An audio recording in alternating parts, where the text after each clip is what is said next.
И така, какво да ви кажа още? Добре съм, хареса ме трошията, царашните пръжици, но не мога да разбера защо този листопад го спряха. Заради Форт Бояр ли? Ако са го спряли заради Форт Бояр, аз много ще се ядосам и ще се скарам на BTV.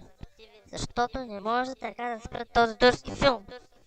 Все пак това е един много олицетворяващ филм, който издига морала издига, разбираш ли? Значи, Але Раза, този човек му спряха сърцето. Стига сте пляска. Какво се разпляска?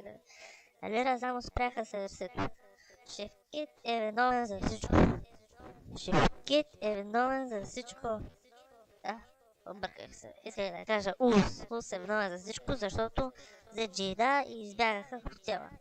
Но това няма да им се размине. Аз изпратих Мосад изпратих специални части и те ще го хванат и голям бой ще му хвърлят. По-голям даже от на Але Раза. Няколко думи да кажа на младежите от Чамбул.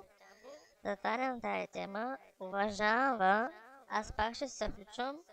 Не ме забравяйте, аз постоянно мисля за вас и се надявам на вашата подкрепа. Обичам много трошията.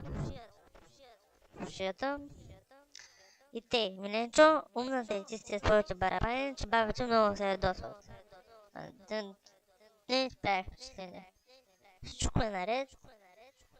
И те, брати и сестри, остава и да не забравяте, че трябва да се уважаваме.